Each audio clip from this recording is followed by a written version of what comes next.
On NFL Live, Joe Burrow is trying to get the Cincinnati Bengals back to the playoffs after 3 years on the outside looking in. They got a 69% chance to reach the postseason, which is the fourth highest in the whole league, and their schedule sets up as the easiest in the NFL. That all according to our analytics. Of course, they got to play the games, and Burrow recognizes the opportunity they have in front of them.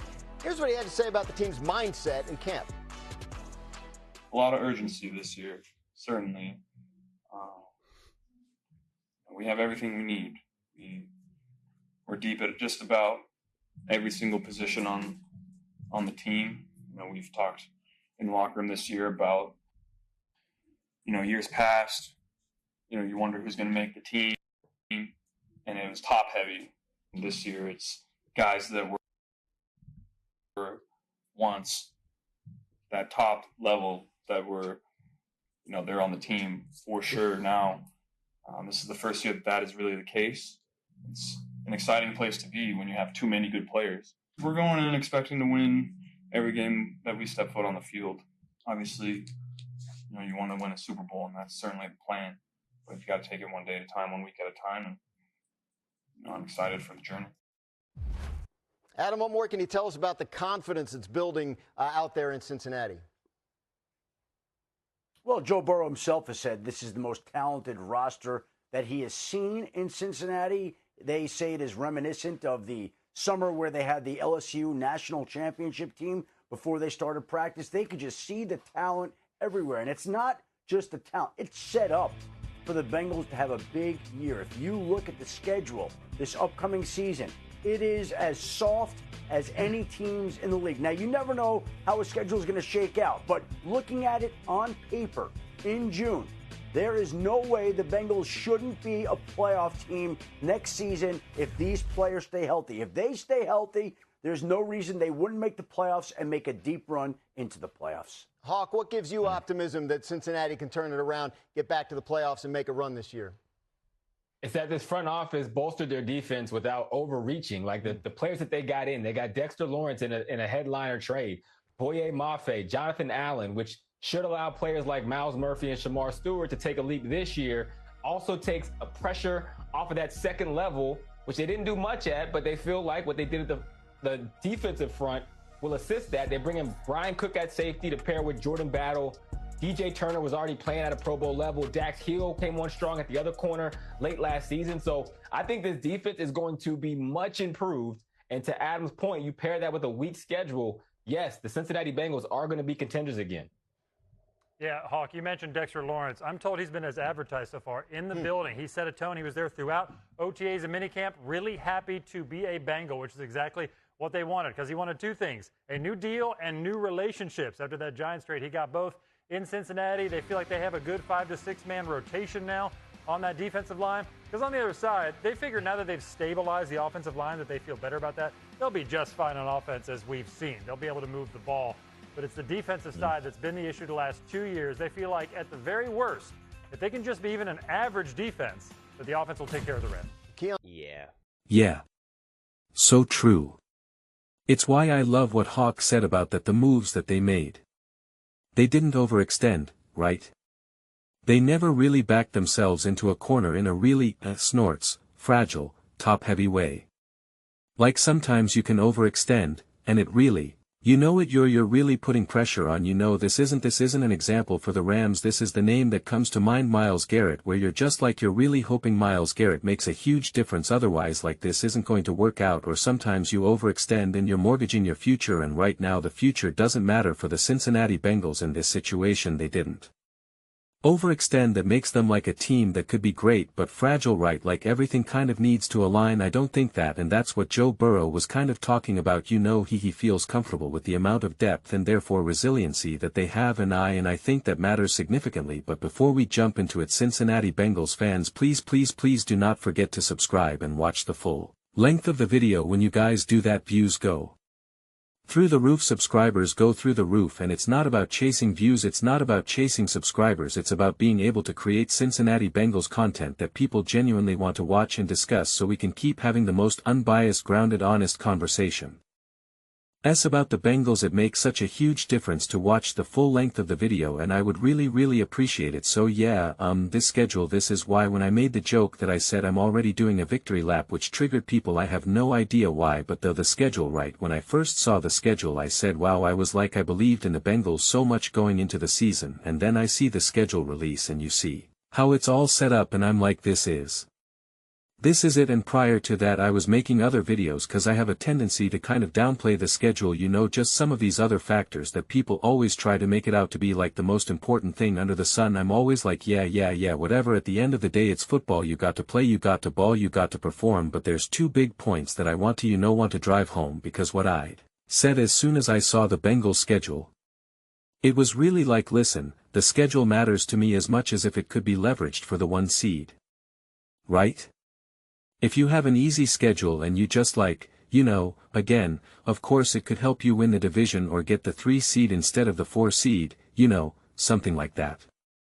And it's just like, at the end of the day, if you're relying on a schedule to get you in the playoffs or help you win the division, unless it's like an insanely competitive, oh my gosh, all hands on deck type thing. It's just like, again, you either can ball or you're not. You either can win or you can't. But if the schedule can be leveraged and to set you up for the 1 seed, well, then yes, that changes everything, because the 1 seed, home field advantage, first round bye, you'll win 1 game and you're in the AFC Championship game. Right? That matters. And that is the position that the Cincinnati Bengals are in. And and that was really kind of one of my biggest takes. But it really makes me think of a take that I actually heard in 2 completely different situations from 2 completely different people. One was like an old school long-time reporter, for like a team, for an NFL team. And the other one was a group of, retired NFL play, like on TV, and they have their own show or whatever. And they were talking about making the playoffs. And how, there's always this illusion that, just make the playoffs and anything can happen, right? Hey, we make the playoffs and we just win a couple games, we're in the conference championship. Oh, we win 3 games, we're in the Super Bowl. We could do that, right guys? Come on. Let's go. And it's like, yeah, like in theory, for sure. Right? Like everyone always feels like, man, if we just get into the playoffs, we have a chance. And yes, you do. But it's a bit of a spectrum. And so, what the retired NFL players were talking about is like, that's not really that true. Like, yeah, you can feel that way. Yeah, you can rally behind that. That's what the coaches are always trying to push and some other players. But like, you know when you're actually a legit top team and when you're not. When like, yeah, you're in the playoffs and of course you can go on a run. It's just different. You can only, I always say this, you can only fool players for so long. And really you only fool players that are pretty young. Then eventually they mature, they grow, they're not as susceptible to coach speak and all, they've just been around too much, they become legit veterans, and it's a lot easier to buy into some of the, just some of the brainwashing that can kind of happen from being a professional at anything. That happens in work, businesses, sports, whatever. But that can only take you so far. And then the local reporter who was talking about how, if this one team gets into the playoffs, it gives that team and the fan base this false sense of accomplishment that they were like better, or that he was like saying, the worst case scenario would be that this team makes it into the playoffs and even wins a playoff game, because if they do, it gives you the sense of like, hey, we were pretty good. Won a playoff game. Got to the playoffs. And it's like, no. You are so far from it right now. And the reason why I'm going on this whole rant is because at the bare minimum, at the floor of it all, none of that matters when you have a truly great, truly elite, truly a special quarterback. Yeah. You make the playoffs and hey, we could do it, we have a chance. Yeah, you got Josh Allen, you got Joe Burrow. You got Patrick Mahomes. Yeah, absolutely. Absolutely, those quarterbacks can go on a run and lead you to the promised land. Absolutely. Absolutely. Absolutely. Absolutely. You have a trash defense, but you're able to somehow make it into the playoffs. Absolutely, Joe Burrow can light up the scoreboard and come away with a win. Absolutely. Absolutely, absolutely. All right, so all that gets thrown out. All of it. And it's like that's the power in the situation that the Bengals find them in. Combine that with the easiest strength of schedule. It's like it would be inexcusable to not only it would be inexcusable to miss the playoffs. And so even at the floor of all of this, it's like you got to have a chance. Let alone when you're actually a competent team, when you're actually a great enough team to actually make the playoffs straight up and not just limp in or, whatever it may be. And you're just like, hey, there's a chance, right? We can do it. Like if you're actually just proven to be a level of that, well, then it's like even the next level on top of that. NTH. At especially changes when you're the 1 seed. Home field advantage. First round bye. Right? Win that one game. Like, oh, you got to go up against the Broncos? The Chargers? And I'm not when I say it that way, I'm not downplaying this. I'm always hyper aware of when sometimes other people have takes and they're like, Bo Nix. Like that's not what I meant. I'm just saying other names. I'm not downplaying, either of those teams. But it's just like, yeah. Like I like these matchups, right? It's like my point is that I'm trying to say is like you're not going up against such a juggernaut where your head is like, oh my god, how do we find our way through this? This feels insurmountable. And again, obviously, if you win that game, you're in the conference championship game. So and here's the other thing too, now. I do think a lot of these teams are going to be significantly better. And I'll just use the Broncos and the Chargers as an example. I think they're going to be a lot better. Chargers, I've been so excited to see what the Chargers can do.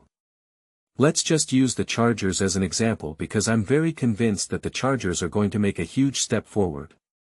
I just think, a lot of the things that they have needed to correct, I feel though they corrected them. And although I do think you'll get a much better version of Justin Herbert in the playoffs, like all that type of stuff, Joe Burrow OES have experience in a way that Justin Herbert, Bo Nix, right? Like some of these other quarterbacks, Drake May, they don't actually really have even Drake May, right? Like, oh, he's got playoff experience. It's like, yeah, does he though? I mean, like, yeah, I don't know. I mean, like, yeah, I know he played in those playoff games, but like, I don't know. I think his Super Bowl went a little bit differently than, say, Jalen Hurts or, Joe Burrow, Matthew Stafford, Sam Darnold. Like, I don't know. I think it's a little different. It's a little different. And the reality is that, like, that experience, like, you start running out of times when you can really actually utilize that just cause of not, cause if you're going up against Josh Allen or you're going up against Patrick Mahomes, it's just like, there's not really that much of there's not going to really be a mismatch. You're not going to be like, well, this team, this quarterback has been here a million times. This quarterback hasn't. Like, you're expecting both quarterbacks to be able to rise to the occasion. But it's still another advantage. Let's say the Tennessee Titans find themselves in the playoffs. Let's say C.J. Stroud now. Let's say you're in the wild card and you're going up against the Houston Texans and C.J. Stroud. It's like, buddy, you better finally, snorts, make this work or like the Texans are forced to move on from you. It's just like, there's that pressure on CJ. Right? Like, there's that pressure on Justin Herbert. There's pressure. I mean, listen, you could say, well, there's pressure on from Burrow. It's just a different type of pressure to me. It really is. It's a different type of pressure to perform in a way that I just don't think Joe Burrow has, lingering over him, honestly. And I just have absolute 100% without a doubt, the absolute trust that he will be able to handle all of that. I was thinking about this. I forget if I shared this take. I'm not sure if I did. I might have just thought it in my head, but I'm not sure if I said it, so if I didn't, I want to say it here. There's really only a handful of quarterbacks at the end of the day that you can truly be comfortable with when, it's a minute 25, one timeout, everything's happening so fast, everything is such a mess, and you're just like, what's about you really do know deep down, man, if you win, you're going to need some luck. Like you just know that it's not just pure performance. There's just other factors, other variables at play, but you feel uncomfortable. You feel that angst. You feel that intensity. But there are definitely some quarterbacks when you're just really like, man, I don't know. Like it's just different. And there's other CKs that you really do have the confidence that if there is a way, if there is a throw, if there is a play, if there is something that can be done, it will be done. And for me, I absolutely feel that with not only Patrick Mahomes, but Josh Allen. And Stafford, and Burrow. And that's not necessarily the complete list. I'm not going to try to figure out exactly who I think and not think. But the point is that Joe Burrow is on a short list of quarterbacks that just like you just have absolute trust. You don't go into an AFC championship game. You don't go into a Super Bowl. You don't go into 2 minutes and 5 seconds with one timeout left in the fourth. You don't go into that game thinking, Joe, just don't mess this up. Or, I wonder what version of Joe Burrow we're going to get today. You don't think about that. There's such comfort there. There's such confidence there. I remember when I was live streaming the NFC Championship game. It was Matthew, Stafford versus Sam. And I would have been talking up the Seahawks and so people were like, and people really, because people just want me to be wrong. They were like they were, and I guess they thought that I didn't like Matthew Stafford because I didn't think he was the MVP, whatever. And so they were really coming at me in the comments section in the live stream, but then when it seemed like he Seahawks were about, we're going to win, they were like, oh, I thought you were right. And then so, a couple people who were really railing on me the whole time conceded, oh, you were right. You were right. And I was like, this game is not over. I'm like, what are you talking about? I'm like, you still got Stafford, Puka, McVay, and they came back. This was still when there was a time and they came and I'm like, this isn't so far from over. What are you talking about? And a bunch of them were Mahomes fans and it was like, do you think Mahomes is the only quarterback who can compete and can perform at a high level? Guys, this game is so far, and it was far from over. I forget exactly what the score ended up being, but I think it got back down to a one-score game or whatever. And then of course obviously the Seahawks ended up winning. But it was this game is so far from over right now. So far.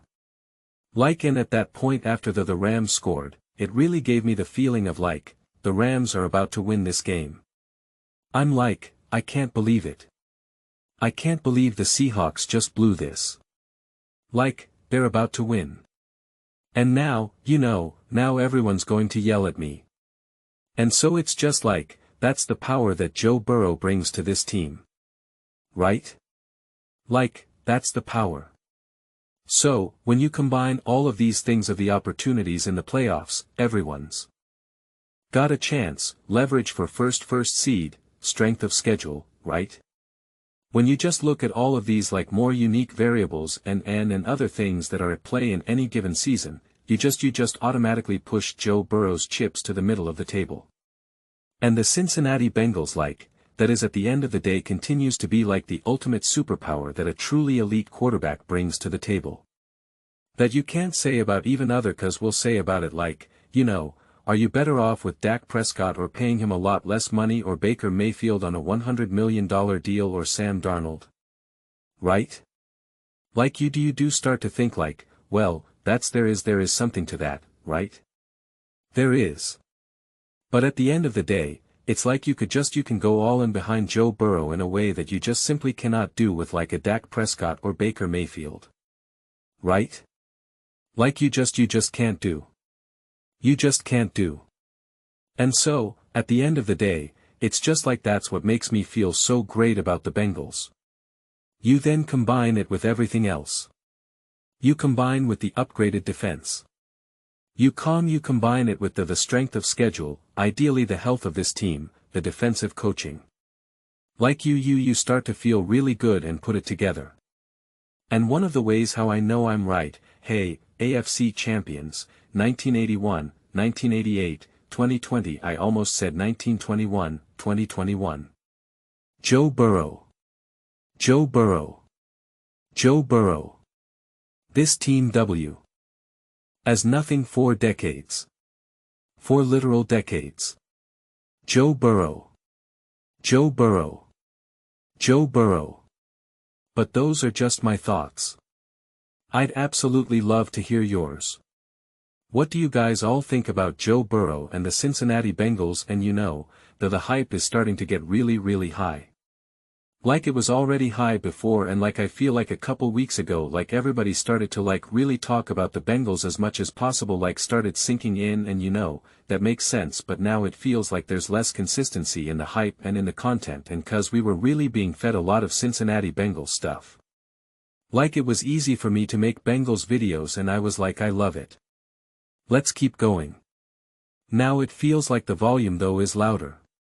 So maybe the frequency isn't more but the volume is louder. We're pretty much saying the Bengals have no reason not to be a great, no reason to not be a top team, no reason, right? It's just all in, leaving no room to backtrack at all. It's let's get it done. And again, if that's true, if all of that is really there for them, you combine that with Joe Burrow, you combine that with greatness, it's game on. So let me know your thoughts. I read every single comment. Whether you agree with me or disagree with me, either way, let's get into some discussions. Let's get into some fights, but ultimately let's just have some fun. Please do consider subscribing. We're building an amazing community and absolutely love to see you part of it. I want to build something that we all generally feel connected to. Something that we're really excited to be part of. I think we're well on our way to doing it. Please don't forget to give this video a thumbs up as it really does help visibility and the algorithm. Thank you so much. See you next time.